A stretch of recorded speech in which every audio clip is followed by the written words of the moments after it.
Hong Kong lawmakers have passed a law criminalizing offence towards China's national anthem. This comes as protest groups across the city mark the anniversary of the 1989 Tiananmen Square incident.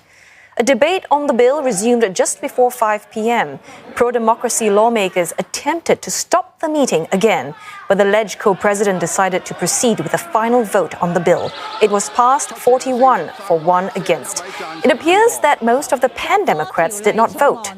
Earlier today, a debate on the bill was suspended for more than 3 hours after 2 pro-democracy lawmakers hurled a foul-smelling liquid in the council chamber.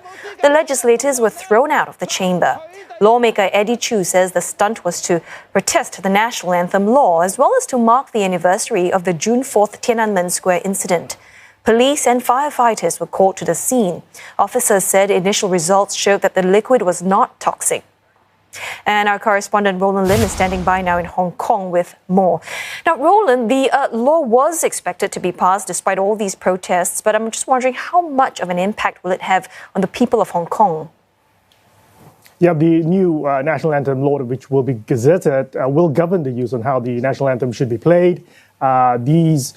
There are also provisions in there, of course, to punish those who, quote, insult the anthem, up to 3 years jail and fines up to $6,500. Now, the bill states that all individuals and organizations should respect and dignify the national anthem when it's played and sing it on appropriate occasions, it says. It also orders that primary and secondary school students be taught to sing the national anthem along with its history and the etiquette. Now, the government has said that that it was a much needed legal recourse when it comes to respecting the national anthem. Remember, some Hong Kong football fans have been booing the national anthem during World Cup qualifiers in the past, prompting Beijing to order this particular legislation.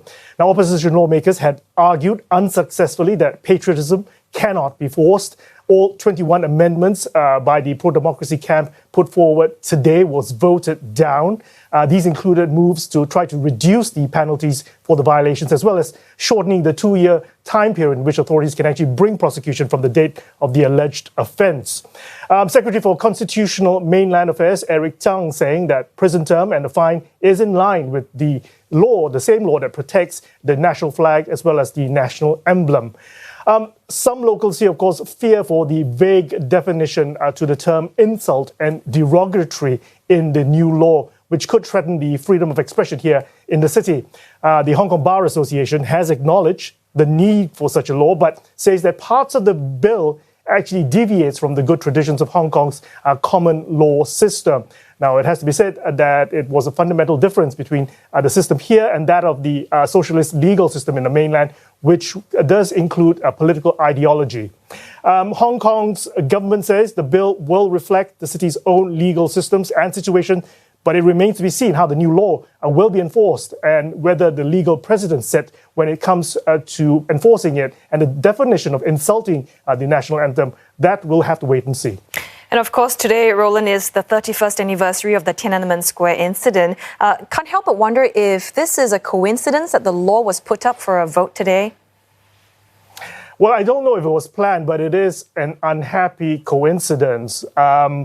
The only similarity between the national anthem bill, of course, and the Tiananmen vigil is, of course, opposition. The opposition, the locals here that oppose to more interference from mainland authorities. The June 4th vigil will go ahead. Police say that the threat of public order tonight is deemed relatively moderate, rather than the high level that we saw for protests last Wednesday when the second reading of the national anthem bill was actually tabled in LegCo. There were fewer online appeals for people to join demonstrations tonight.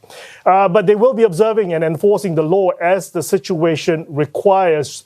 Nevertheless, more than 3,000 riot police will be deployed to enforce a ban against the candlelight vigil tonight. Authorities say the ban was, of course, officially being enforced on health grounds, and they were trying, and the fact that there are safe distancing rules in place, but organizers are trying to circumvent those rules by splitting into smaller groups, but the police say they may still be breaking the law.